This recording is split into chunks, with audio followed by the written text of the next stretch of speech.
Welcome to Live, Laugh, Talk. I'm your host, James Graham, and it's such a privilege to be in your ear.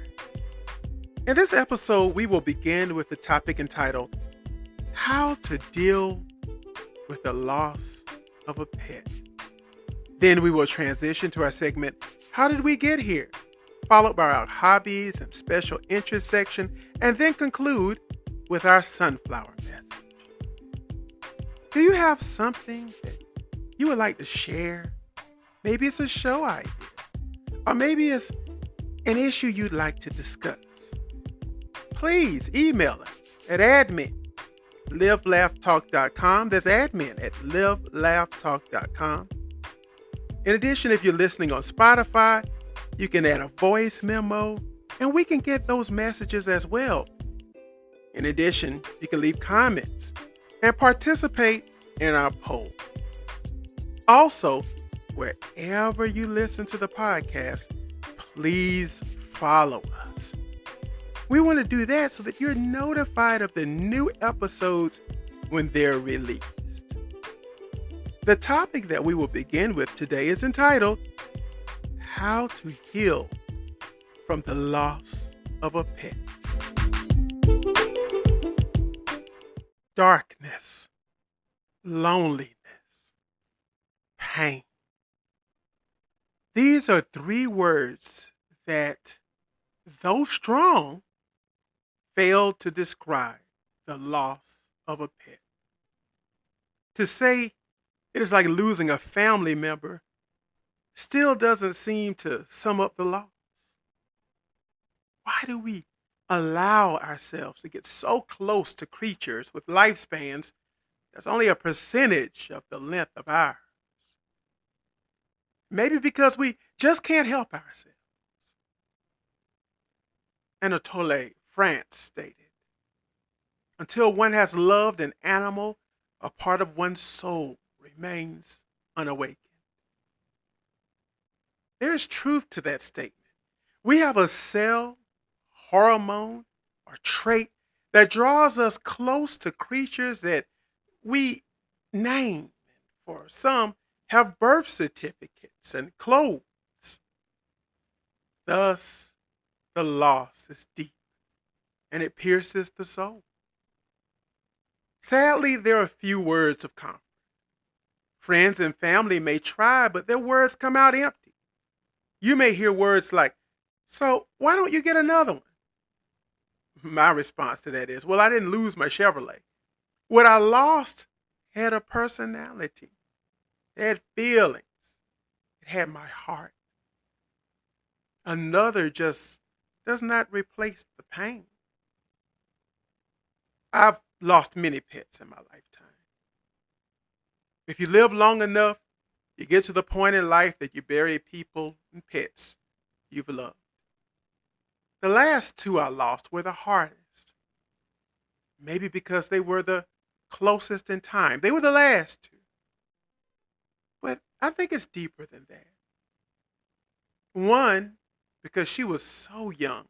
She was a year old and died on a holiday. Now, that day comes around and it's a constant reminder.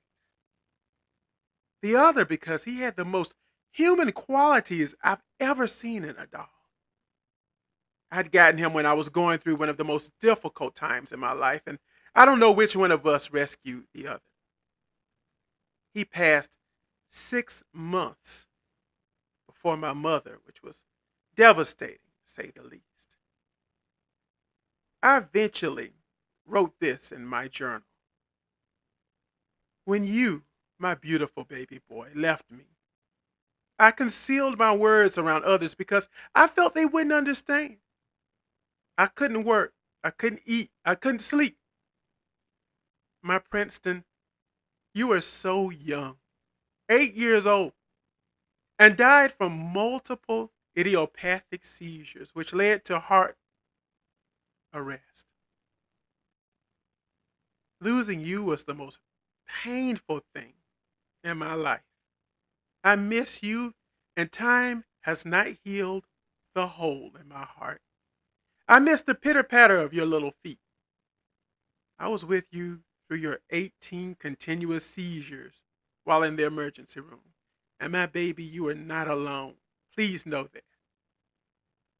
But the pain I have intensified. I now have the nightmares of seeing you go in a painful way that you frankly did not deserve.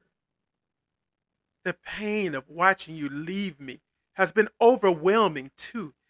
It even removes all hope of me ever healing as it replays in my memory every day. I love you beyond words. It's said that time heals all wounds. And if that's the case, then the deeper the wound, the more time it will take. For those of you who have had to bury your non-Homo sapien loved one, you know the pain just all too well. Coping with the loss of a pet, it can be challenging. I'm here to tell you. There's steps that helps with the grieving process. One is to allow yourself to grieve.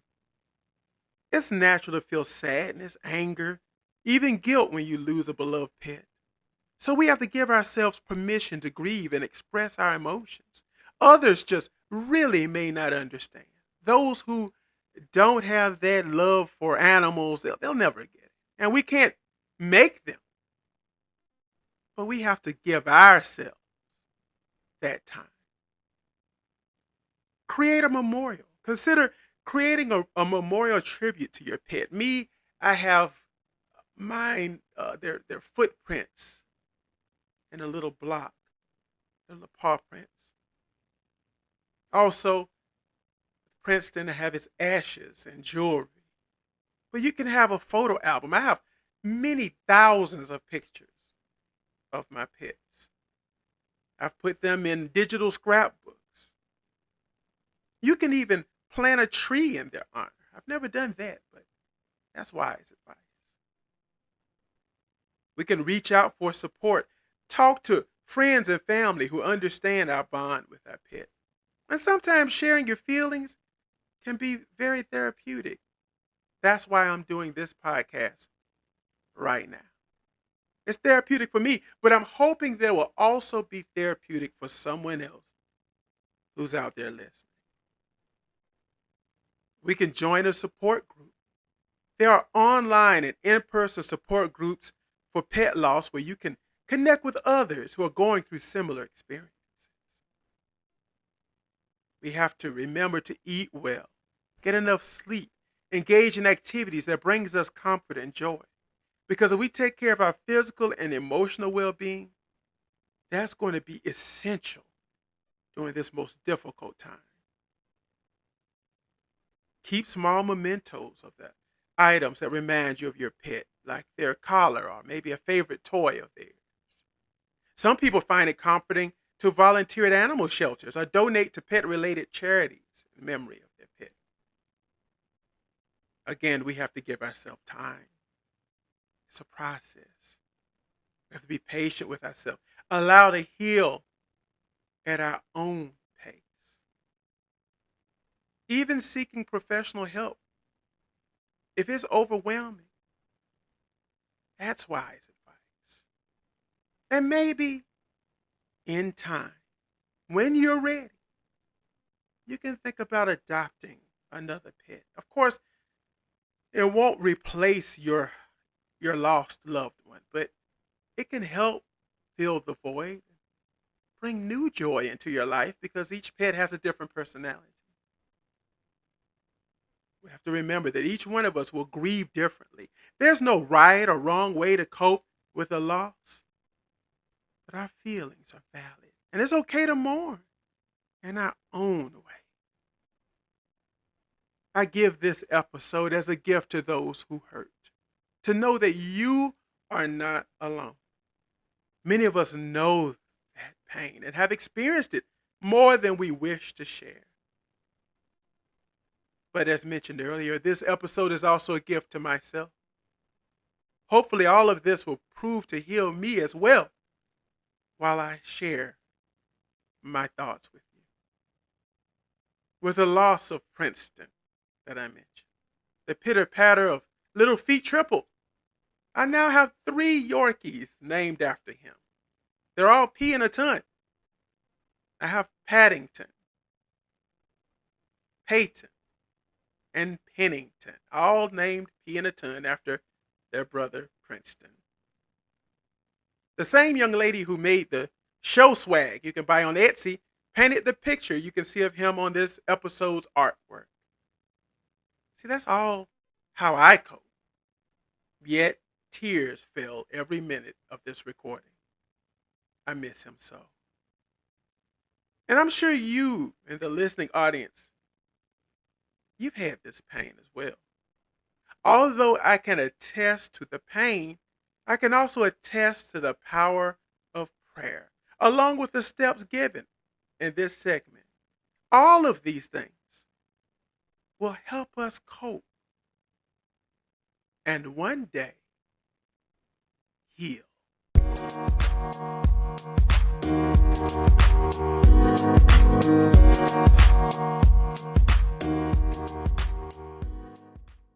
We have a shortage in teachers in this country. Even more of a shortage in those who are qualified to be educators.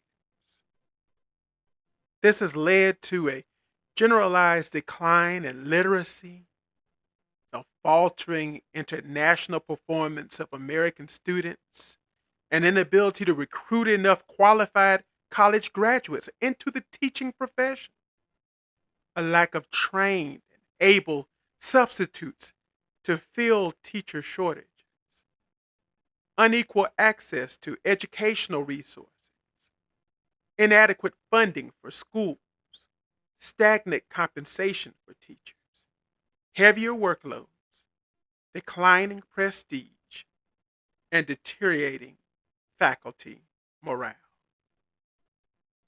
9-year-old students earlier this year revealed the largest average score decline in reading since 1990 and the first ever score decline in mathematics. According to the National Center for Education Statistics, in the latest comparison of fourth grade reading ability, the United States ranked below 15 countries, including Russia, Ireland, Poland, and Bulgaria.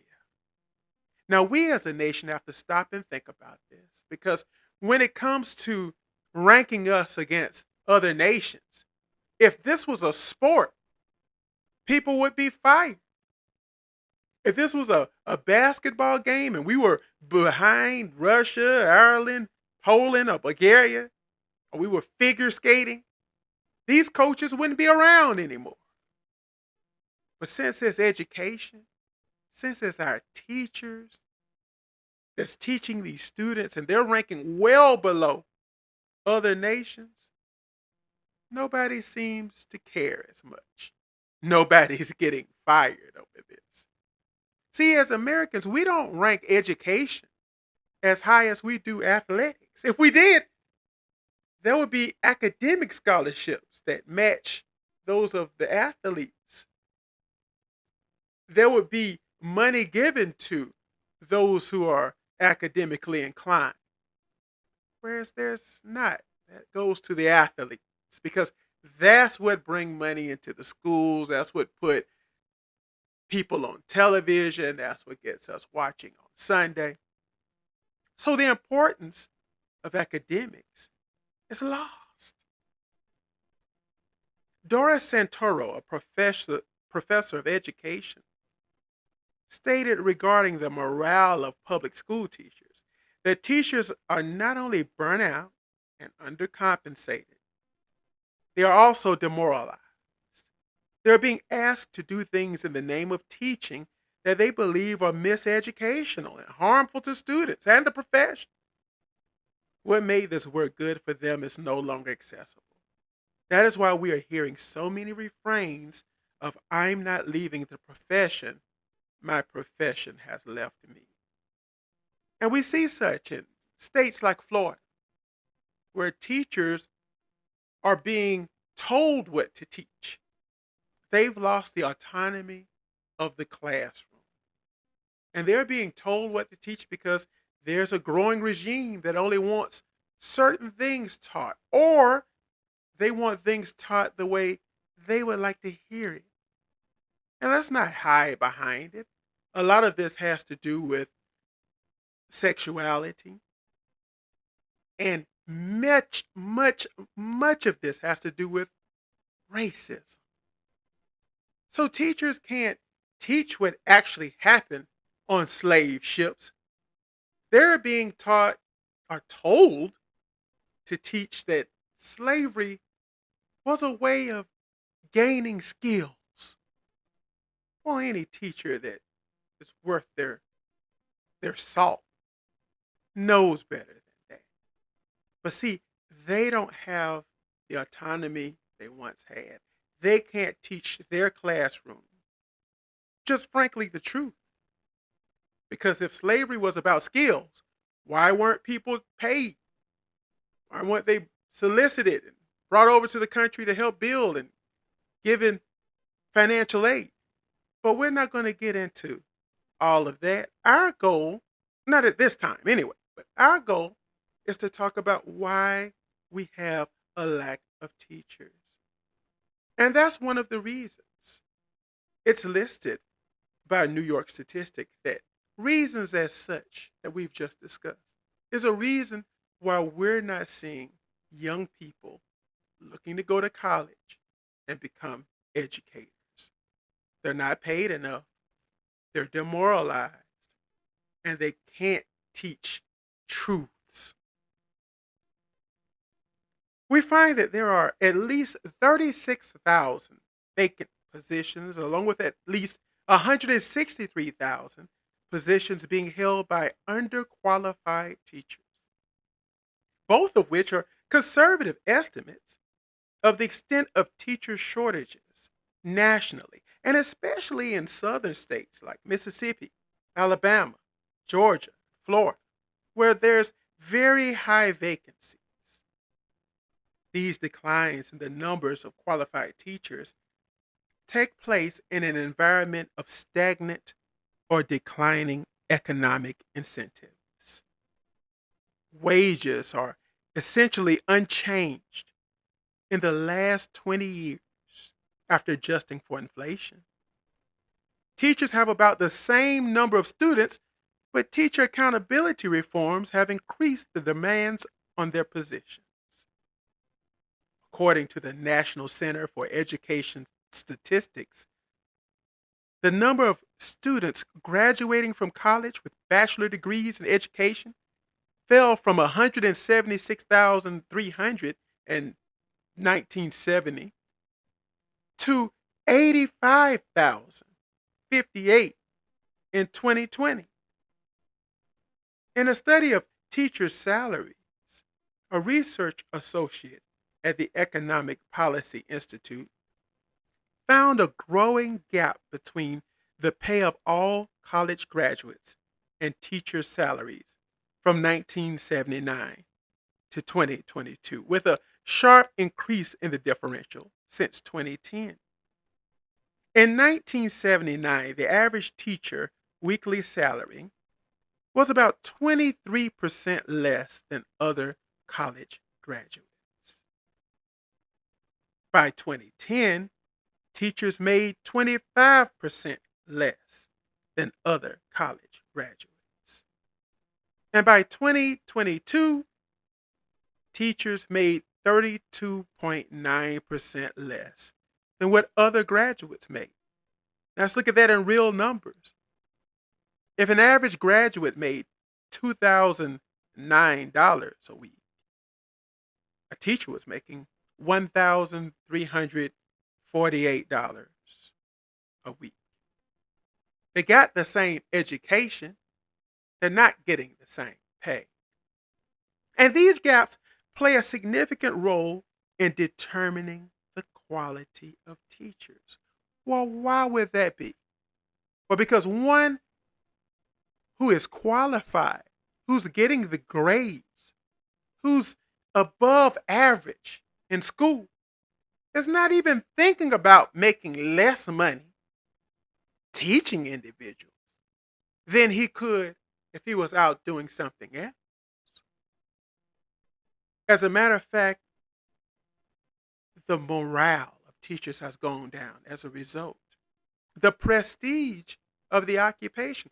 I remember my father telling me that growing up, when he was growing up, they looked up to teachers. There was nobody else that was able to do the things that teachers were able to do. They had nice cars, nice clothes, nice houses.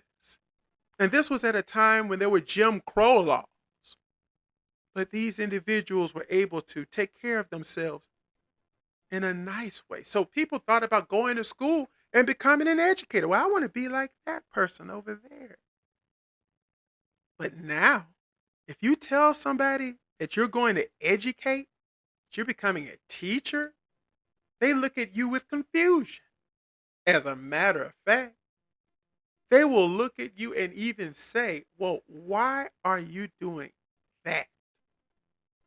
Nobody looks at a teacher anymore as a job of prestige. They look at it and even say certain things that, well, those that can't teach. What a sad world we live in. Pitiful. Now, when we think about the teacher's cognitive skills, well, they differ widely among nations, and that these differences matter greatly for students' success in school. If the teacher is sharp, well, then their students will be sharp. So, how then can we raise teacher skill level in the United States? Well, we have to start by raising teacher pay to make it as attractive to college graduates as a high skill job would be in other fields.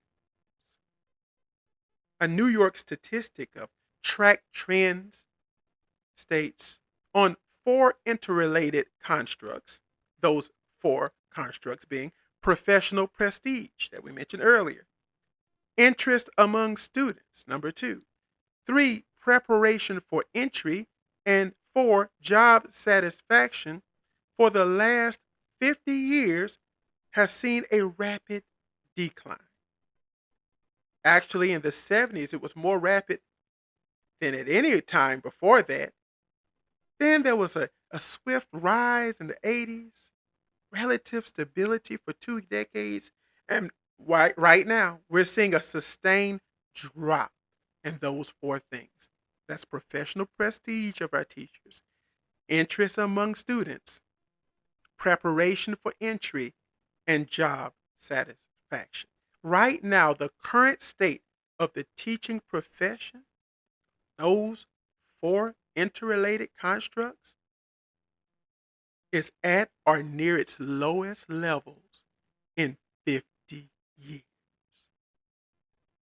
Perceptions of teacher prestige, like we talked about before, has fallen between 20% and 47% in the last decade to be at or near the lowest levels recorded over the last half century. Interest in the teaching profession among high school seniors and college freshmen has fallen 50% since the 90s and 38% since 2010, reaching the lowest level in the last 50 years as well. The number of new entrants into the profession has fallen by roughly one-third over the last decade, and the proportion of college graduates that go into teaching is at a 50-year low. What about job satisfaction? It's also at the lowest level in 5 decades, with the percentage of teachers who feel the stress of their job is worth it dropping from 81% to almost half at 42% in just the last 15 years. Yes, the combination of these factors, declining prestige, lower pay than other professions that require a college education, increased workloads, and political and ideological pressures is creating both intended and unintended consequences for teacher accountability reforms, mandating tougher licensing rules, tougher evaluations, and tougher skill testing. But yet we've got the tougher tests going, but we don't have the most educated instructors. So what are we seeing happen? Well, with the economic incentives, salary structure, and work-life pressures, the public education school system has created a climate in which contemporary education reforms have perverse and unintended consequences that can worsen rather than alleviate the problems facing school systems. If we continue to see this trend, well, we won't have to worry about reformers because we won't have many teachers to reform. We won't have schools. This is a major issue. Instead of giving money to other professions, and I'm not saying that we should take money out of anybody's checkbook, but we need to look at our educators. Without our educators, what are we as a nation? What are we as a people? We can't find ourselves being completely ignorant because we refuse to pay those to educate our young. When we see such staggering statistics, and we sit here and we see that we have a complete lack of qualified teachers, we have totally ripped away the prestige of the teaching profession. In addition, we have decided that we're going to give the lowest amount of money to our school teachers. Some make less than our sanitation departments. We have to turn and ask ourselves, how did we get here?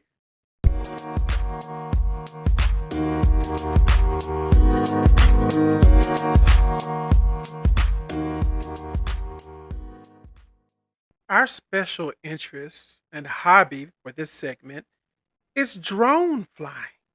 Yes, drones are a fun hobby for people looking to spend more time outside, those who enjoy technology, and also for those who enjoy photography as well. Whether you're interested in flying drones for recreational purposes, such as capturing aerial photos, videos, or you want to use them for more practical applications, such as mapping or surveying, there is a drone that can meet your standards. And many people enjoy the excitement and challenge of flying drones. The hobby can be a great way to spend time outdoors and explore new areas. I have to admit that my first drone was given to me. A friend of mine found it at a garage sale and said, "Hey, have this." He didn't want anything to do with it. So I looked at it. I was like, "Oh, that seems pretty cool." And it is. It's a lot of fun. So what do we presently use our drones for? Well, some people, like we mentioned earlier, aerial photography or videography, delivery, some companies, racing, disaster relief, surveillance, real estate marketing, construction and surveying, mapping out wildfires, also farm surveying and recreation. Now, where did these drones come from? Well, the U.S. military began experimenting with them back in the 30s with radio controlled airplanes, but they proved to be too expensive and unpractical for military purposes. But as technology improved, like with anything else, when the technology improves, the price comes down. Well, militaries around the world were able to improve each model up to when we got into the 90s when drones became a practical and precise military tool. Now, what are some different drones that's out there? And if you're shopping for one, what should you look for? Well, there's various rotor styles. There's multi-rotor drones, and they're, good for both professional and recreational use. Multi-rotor drones are the most common drones on the market, and they're used for photography, like we mentioned, videography, surveillance, racing, and also other things. Then we have the fixed wing drones. Now, fixed wing drones are different from multi rotor drones in that they utilize a wing style body similar to that of an airplane.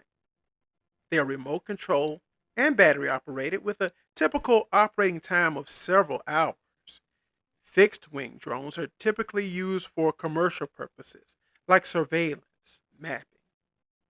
Single rotor drones look very similar to helicopters. Now, these drones typically are gas powered and require more skill and knowledge to operate than multi rotor drones. And then there's the fixed wing hybrid drones, utilizing the best features from multi rotor and fixed wing styles. Now, these are the drones that Amazon has been testing and we hear using for their Prime Air delivery service. They're very, very expensive, but they're just as cool as they are expensive. Now, if you go online and you begin to look at some of these drones, you'll be able to see the difference in the styles. You'll also be able to see the difference in price. And you can get ones that can work with your smartphone apps and allow you to easily control and fly the drone.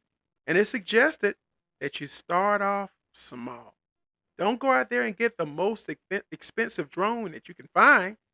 Start off with something, read a little research, get some reviews, and start off with something that can be fun, but maybe smaller and more affordable so that you can get the feel for the hobby. And then gradually work your way up to more advanced and expensive drones. Now, we should mention that there are some laws out there. You can't just randomly pick up your drone and start flying it around and taking pictures of certain areas.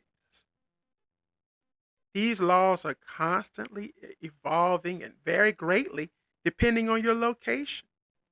And you can get a full list of the laws by your specific location. There's FAA rules out there that you can look up and see just what you should do. And some of these rules require that you actually register your drone. If you're going to be making money, there's also a part that you want to learn about there too. There's laws that govern this, and it has to be. Because imagine if people just had drones flying overhead with cameras attached, what it would do to privacy. So, aside from that, get out there, look online, look at the different styles of drones. Pick out one that works with you and your budget. Go grab it. Step outside. Make sure that you follow the local laws. Get out there and fly that drone. Have a little fun. And for some, they've been able to monetize this. But for those of us who just like flying the little thing around, it's quite a fun hobby. So let's have a little bit of fun and think about how we can make a drone a hobby that we take advantage of. Our sunflower message is from Daya Nandan, and it's entitled Experiences in Life. Your experiences in life inevitably ends up shaping you. Your character, mindset, attitude, as well as your point of view.